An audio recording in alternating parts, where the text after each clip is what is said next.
Hello, YouTube!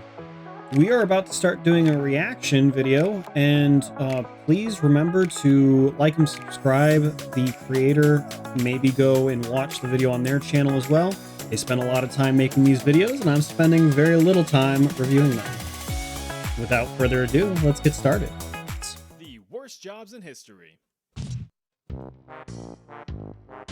If you ever think your job's crappy, try having to plunge into a pit of literal human doo-doo feces every single night. That's my Way job. Back in the day in good old England, Not some really, but daring men pretty made much. a career out of wading through human excrement. So-called gong farmers were tasked with draining out cesspits filled to the brim with offensive butts.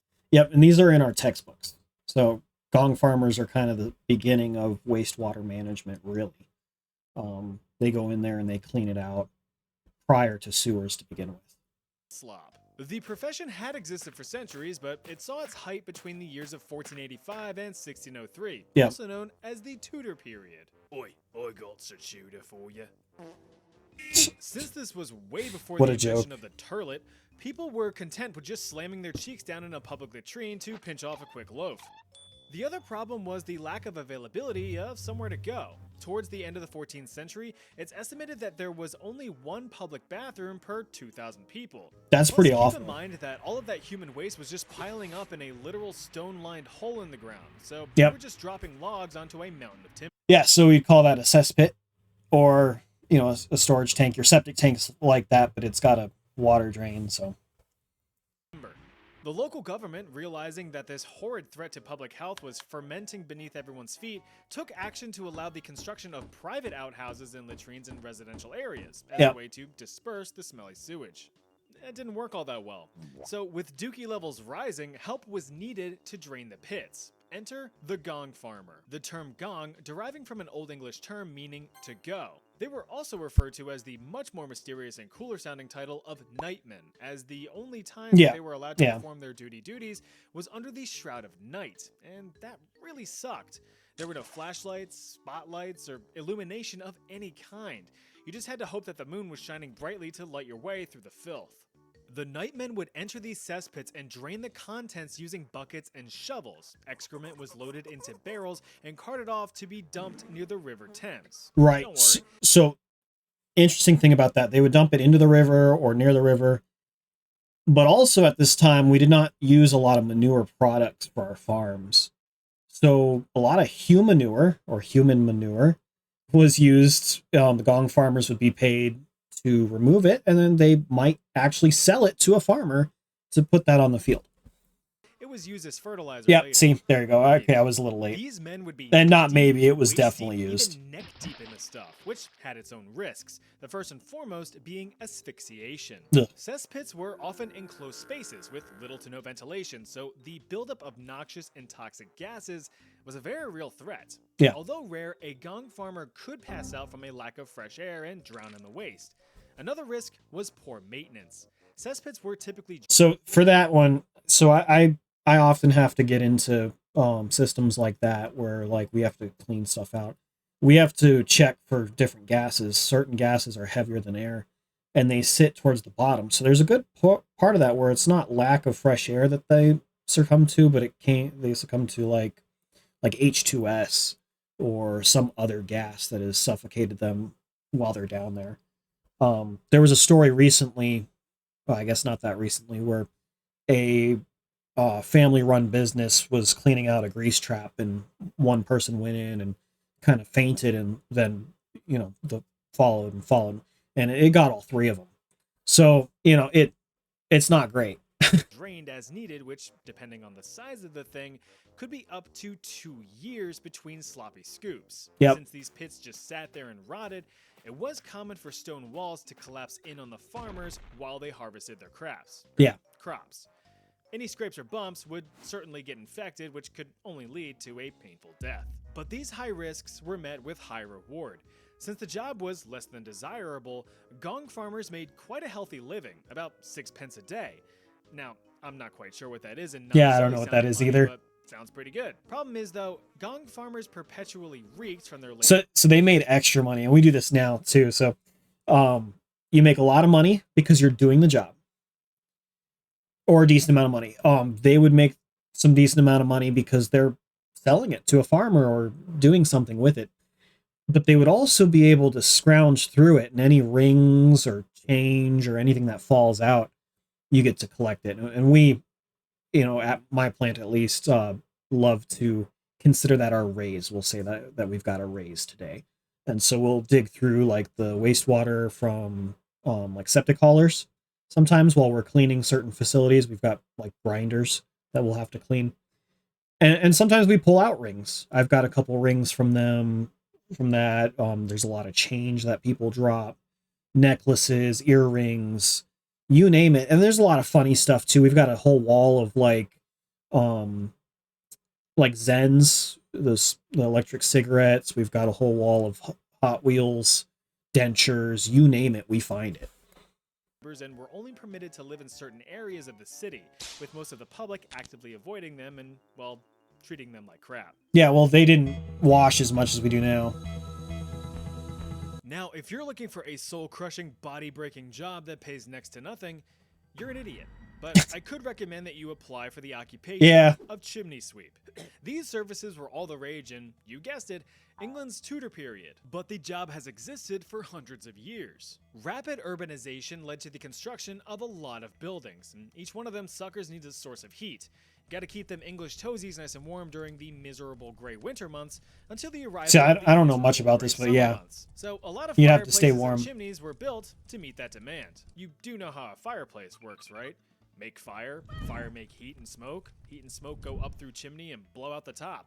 But makes sense. All of that burning of wood and coal creates lots of icky carbon-heavy flammable deposits that build up within the chimney.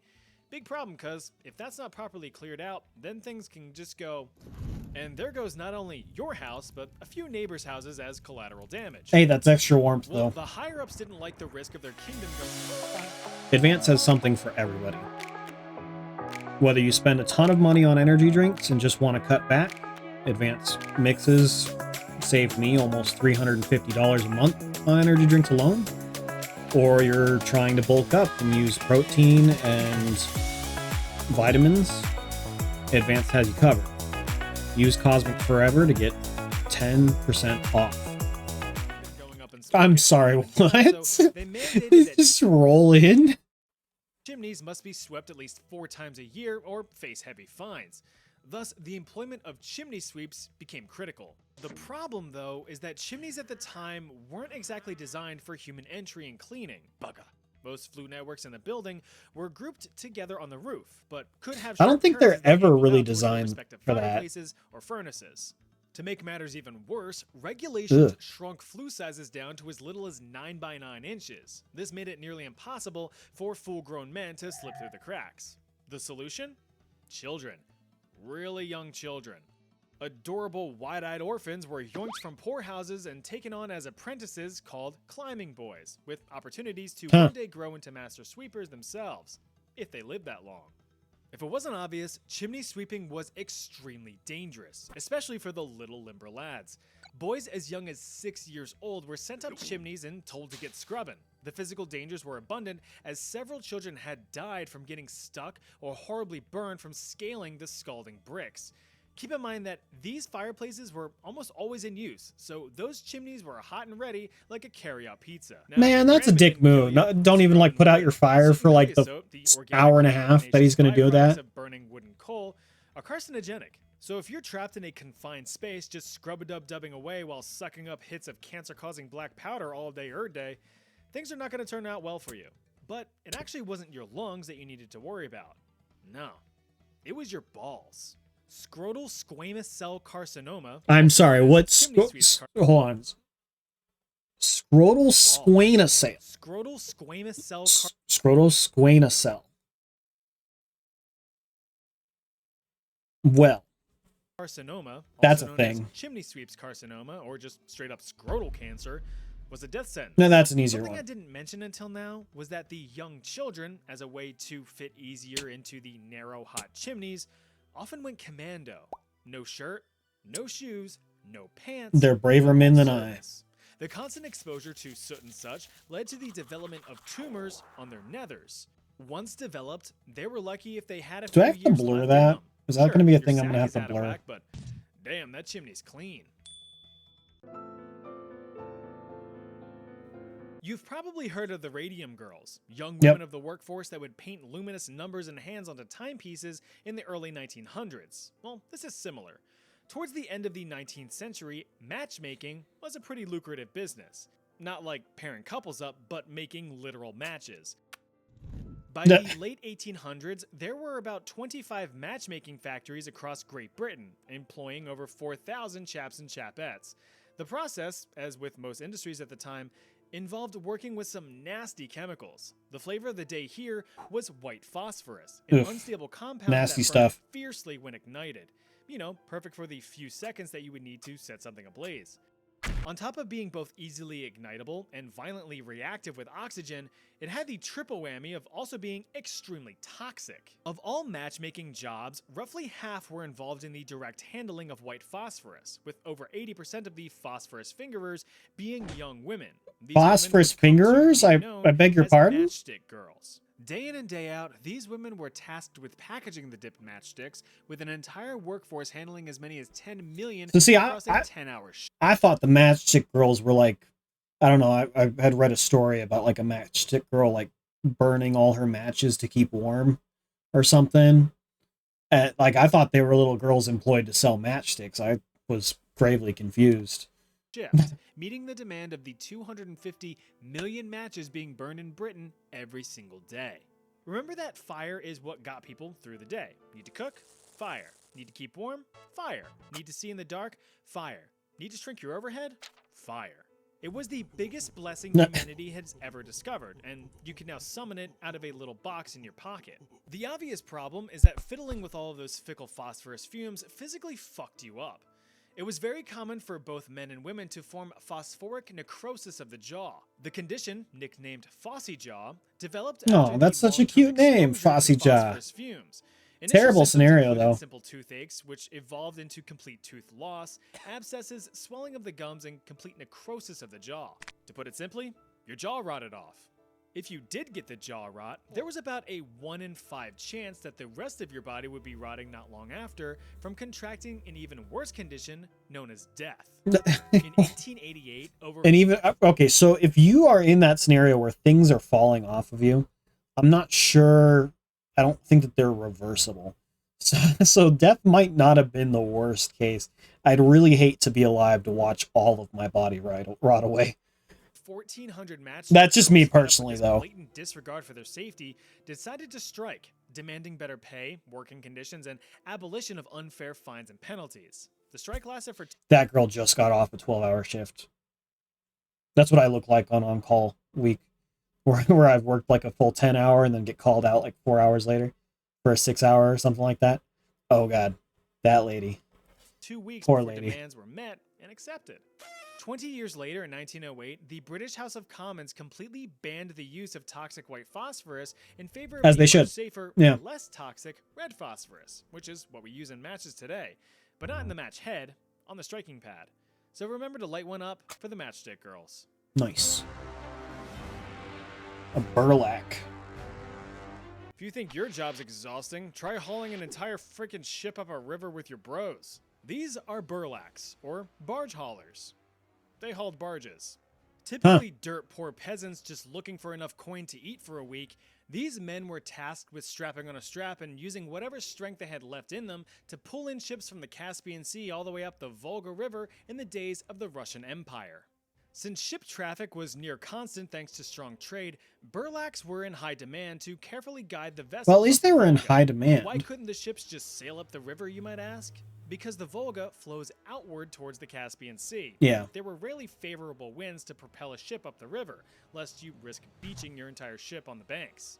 So why not hire a bunch of exhausted and desperate poor people to do the work instead? Well, why not? Whoa, slow down, fellas. There's no need for us to be Russian. Depending on the load size, burlak groups could range from just a few men up to 150 fellas pulling a single ship. But there was a moment of respite for these workers. See, one advantage to working in the Russian Empire was the cold winters. Can't exactly move ships upstream when the waterways are completely frozen. No. So you got to put them on sleds. If we're going to do this, we're going to do it all year round. Were seasonal, working dawn until dusk, thaw till frost.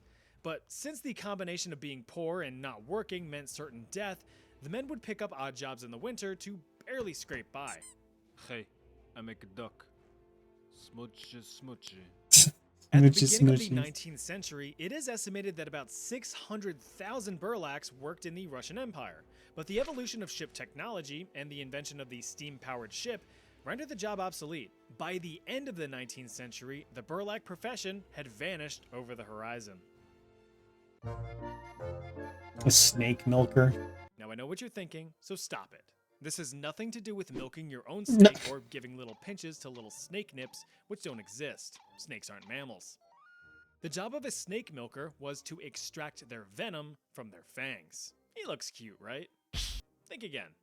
Snake venom was highly coveted for use in early warfare as a biological weapon, granting you the ability to proc tick damage over time to your enemies if you weren't able to finish them off yourself. Perhaps the best weapons of choice to get slathered in the stuff were arrows. Lethality of arrows varied greatly. Take one in the skull? Yeah, sure, you're dead as a doornail. But take one in a less critical spot like an arm or a leg, assuming you don't sever an artery, and you might just live to see another day. But that all goes out the window if the arrow tip was dipped in some venomous drip. Quite a few civilizations have been noted for using envenomed or poisoned arrows. Yeah, so in history. not just venom and poison, but a lot of times it would be dipped in excrement. There's a lot of stuff in poop you don't want in your wounds. Got the Khoisan people of southern Africa who have been using poisoned arrows for thousands of years in hunting large prey, and the Harmatilians who used viper venom against an invading Alexander the Great. But no army employed the use of snake venom better than the Scythians. Also duking it out against Alexander the Great, the Scythians developed their own iconic poison. What is that? So that's a horse. Did they add horns to it? It's pretty rad, actually. Pretty cool. Combining not only viper venom, but also putrefied human blood and excrement. Yep, there we go. Even minor scrapes from their weapons were lethal. So on top of dealing it takes a long time, though. You also dealt with the horrors of gangrene and tetanus. So with all that said and done, yeah, snake milkers. Like I said, it was their job to wrangle and wrestle up enough snakes to meet the demand of entire armies. But luckily, this wasn't a time for catch and release practices. Kill the snakes, take their venom. That's the job. Of course, that is easier said than done. By nature, snakes are shy little fellas and pretty hard to find. That makes sense. You get struck before you even noticed one. One catch of their fangs is enough for it to be game over. Snake milkers were considered lucky if they even managed to survive a single round of collecting. I think it's time for a quick science lesson. Venoms can be sorted into three main types: neurotoxic, hemotoxic, cytotoxic, yikes. Neurotoxins strike and destroy all your nerves. You're agonized and paralyzed, as you can observe. Hemotoxins target all your healthy blood, thinning down or clotting up, so now you're done for, bud. Cytotoxins focus on killing all your cells, so you can probably guess that you won't be doing well. Just avoid snakes, and you'll be doing fine. I know you fellas and fellettes just love a good rhyme. So to close this that was a good rhyme. Yeah. Snake milkers still exist nowadays, though only for medical research and developing antivenom rather than biological warfare. Or so we think. Drummer boy. Imagine getting ready to charge onto a battlefield to either invade a country or defend your own. You see your fellow soldiers gearing up for battle with their trusty firearms, and you're given a drum. I gotta fight. Drummers, believe it or not, were a critical part of warfare in the days of yore. Since there were no such things as radios or more instantaneous methods of communication, drummer boys were employed and trained to maintain order on the battlefield, signaling commands, attacks, retreats, and everything in between. Peaking in popularity during the American Civil War, drummer boys were typically in their teenage years or young adulthood, though some more famous drummer boys were much younger. Little Charlie King of the Union Army died in battle at the age of just 13, being the youngest casualty in the Battle of Antietam. Itty-bitty Johnny Clem ran away from home and was taken in by the Union Army as a drummer boy at the ripe old age of 9. Just a few years later, the little fella fought in the Battle of Chickamauga in 1863 at the age of 12, where he shot and killed a Confederate soldier. What you gonna do? Shoot? He was promoted to sergeant, eventually retiring from the United States Army. That's a legend. That's a man who knows nothing but, like, work and fight. In 1915 as a brigadier general. But that's a rare occurrence. In reality, it would have gone more like this.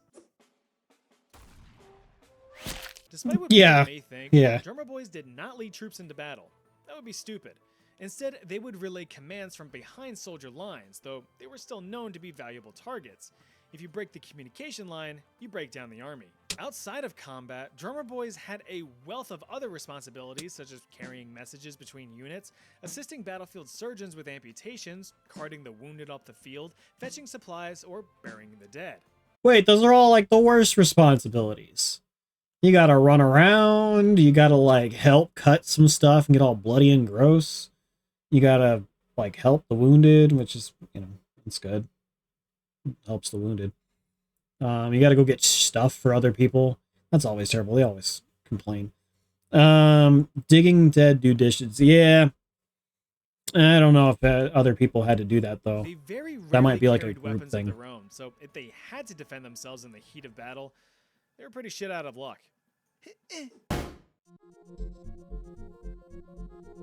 If you wanted to be one of the most influential Groom people of in the all stool? England, but don't have Is a this drop another of poop royal thing? blood in you, you'd want to squeeze into the role of the groom of the stool, a job requiring you to get up real close and personal with the king or queen at the time. Look, we all have to go once or 12 times a day. So I'm sorry, who's going? wait. If you're going 12 times a day, you need to go to the hospital. You need to talk to someone. That's a problem. I mean, maybe if you're sick or something, like if you have the flu and you're going 12 times today and tomorrow, that's fine. But if this is your usual, you need help. You need to go talk to somebody. As the king, is going to need help doing so.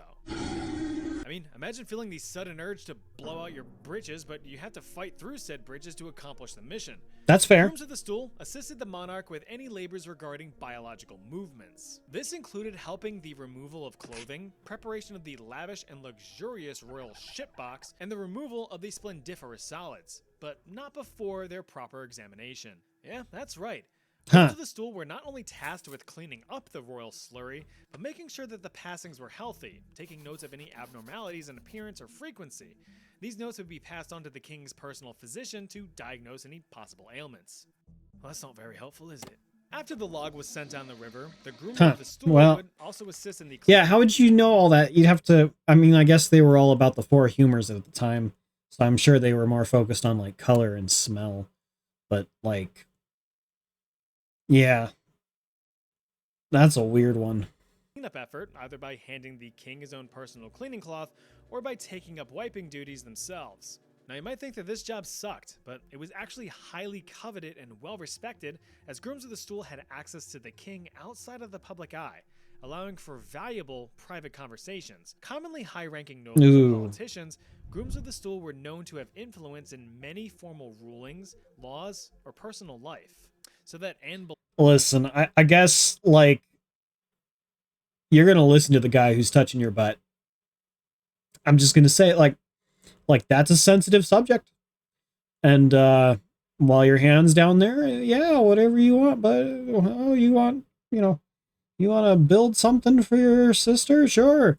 Let's, why don't you pull that hand back out? We'll talk about it later. Berlin chick's hot, right? No. The first documented groom of the stool dates all the way back to 1495 under King Henry VII. The role continued to evolve over the years to the title of groom of the stole, though... That also sounds like super dangerous, right? Like, so if your guy, your butt wiper, like, didn't like you because you were rude or something like that, or maybe you eat too much, like, corn, and he has to pick through every corn kernel or something, he could stab you. He could kill you. He helped you take your armor off. That's not a good way to go. They were more so referred to as either the gentleman or gentlewoman of the bedchamber, that's fair, depending on the monarch in charge, with responsibilities eventually focusing solely on the king or queen's wardrobe. The position was held for over 400 years that's until the being formally fluffiest. discontinued under King Edward VII in 1901. Well, that's that video. I have plenty more terrible... Well, that was pretty nightmarish. I guess the butt wiper wasn't the terrible job.